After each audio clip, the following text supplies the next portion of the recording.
Hey guys, what's up? It's Finch, and it's that time of the month again. We have an update for the SSOU sample teams. It is time for the third update of the sample teams for the DLC2 Crown Tundra metagame. Really excited because this is also a bunch that aligns with the start of the Smogon Premier League and, more importantly, the official Smogon tournament. So, a lot of newer players trying to get into the metagame, playing in the tournament metagame for the first time ever, are going to be grinding out with these teams. So we've assembled a pretty cool group of teams, all things considered. We have a couple of them built by myself, a couple of them built by one of my favorite people to talk to right now nowadays, and an OU moderator now, Ozma. Really great contributor. She's been doing a lot of great work for the tier. TPP, good old reliable. I think this team was actually their last time we kept it because it's a solid team. And also my guy, IPF, coming in hot with the hyper offense. Yeah, we got a nice group of teams here. I'm really excited to showcase them. So first off, we have an Unburdened Halucha plus Screens Tapu Koko Hyper Offense. Now, the imports will be linked. You could click the Pokemon right now and it hyperlinks to a Pokepaste. I'll try and link this down below in the description too. But basically, the gist of this team is that you get that Tapu Koko in after getting them rocks up in the boom off of Landorus T, the early hyper offense setup.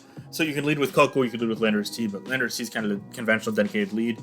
It got the focus satch, got explosion, all that. So let's say, hypothetical game 1, you lead Landorus, click rock turn 1, boom turn 2 if they don't kill you. That's great, you get the sash. So yeah, then you either go to the win condition that looks really good against whatever you boomed against, or you get the Tapu Koko in, and you're like, I bet I'm gonna click reflect, I'm gonna click light screen, and then Lucha tries and breaks through things early on. Let's say Lucha gets a lot of chip on a Clefable or whatever it is, but it doesn't quite sweep. That's fine, because from there, Dragonite sweeps your team, or from there, Magirna sweeps your team, or from there, Azumarill sweeps your team, and that's kind of what you do. You guys got to snowball out of control. It's pretty simple, straightforward play style. If you know what you're doing, you should be able to pilot pretty well. And I quite like it. So yeah, I think this is the kind of bread and butter type of hyper offense for the Tapu Koko Halucha variant that I really think is effective on the ladder as we speak right now. So yeah, also really nice seeing Dragonite, a Pokemon that hasn't been really too hot the last couple generations. Seen some love in the OU metagame. I am pumped. I am elated that it is viable nowadays. So yeah, that is something that is worth noting there. Next up is just a pretty standard Cinderace balance team from TPP. We got the Future Sight Slowbro plus Cinderace score, which I want to highlight here in particular. It's really great. For example, let's say you Future Sight turn 1, you teleport turn 2, and then turn 3 you got the Cinderace in from the teleport, but they can't go to their Toxapex because the Future Sight's limit over that. What are they going to go to? Landorus, that takes Future Sight too. You got to really be awkward, play around it. You're kind of strapped to play around it. And I think that's something that's really important in this metagame right now, because that type of positioning is something that's really hard to punish, but it's also very possible to take advantage of yourself. And that might be something I have to look to potentially suspect in the future. But yeah, I mean, teams like this, it's really cookie cutter, bread and butter, really good. In addition, another Dragapult team here. We have a more balanced approach of using Swords Dance Garchomp here.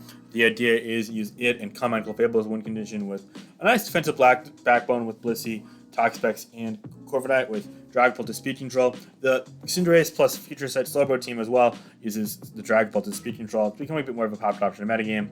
That team also has Excadrill as a Mold Breaker, Stealth Rock Setter, Rapid Spinner, which is pretty dope. Yeah, all things considered, I really like how both these teams function, both the bounces function in the metagame. They're pretty consistent in having both offensive and defensive presences covered, and just being able to win more games than not. So yeah. Next up, we have a bit more of a risky but very fun team. Nasty Plot Tornadus T plus a Swift Swim Seismitoad Rain offense team by Ozma. It's a really solid team. Specs Tapu Koko is a great hit and run Pokemon right now on Rain teams, and in my opinion, it synergizes super nicely with Nasty Plot Tornadus T and Barraskewda, Pokemon that greatly benefit from the presence of Rain, being able to lure in things like grass types for Tornadus T, and potentially lure in more special walls for Barraskewda can go such a long way towards opening up games for these teams, finding outlets to make progress. And in addition to that, Ferrothorn providing hazard support, coupled with Seismitoad being a new kind of special and electric immunity, can come in handy in these matchups, in my opinion. Next off, we have maybe a bit less of a directly offensive team, but this is what I'd call kind of bulky offense in this metagame. You have a defensive core of a Stealth Rocker and a Scarfer with Intimidate. You have a pivot that fits on pretty much every type of team, like a Slowking.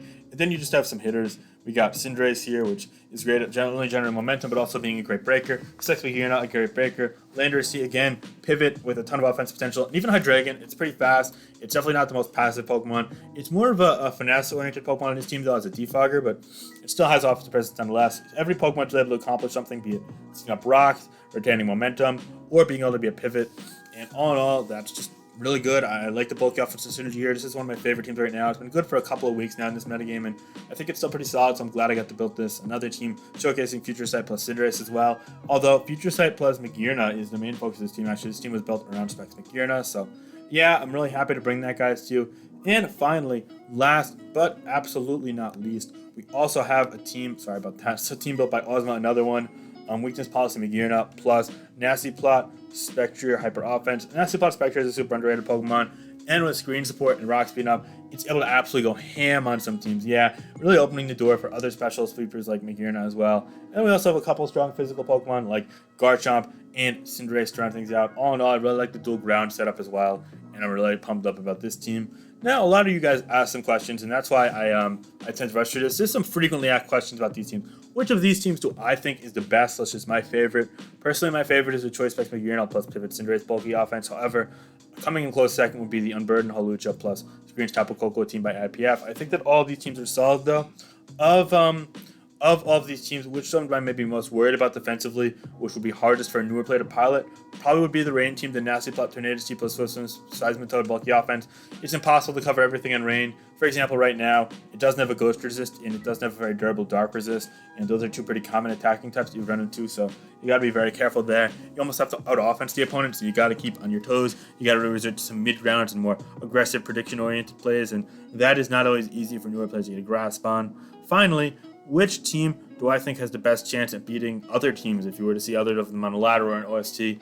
And I think the answer to that is probably the hyper offenses match up pretty well against the bulky offensive teams that I outlined and the first Unbound team, but the Blissey Toxic teams is pretty well against those, and then the Rain teams is pretty well against hyper offenses, so you kind of got to pick your battles there, if you will. It's an interesting rock, paper, scissors like dynamic, and I think that actually shows a lot of diversity among the teams, and that we're kind of hitting some different sides of the spectrum. For example, hyper offensive teams, you got a couple of them, you got a couple balance teams, and even a bulky offense in the mix as well. So I'm excited that we're able to pick out these teams and really present you guys with different types of teams that you might encounter in the metagame, as well as just a nice set of diverse teams that people can use in tournaments or on the ladder. So I'm definitely excited to hear what you guys have to think about these teams. Again, I'm going to leave the link to the thread in the description. If I don't for some reason, just let me know in the comments and I'll be sure to add it then.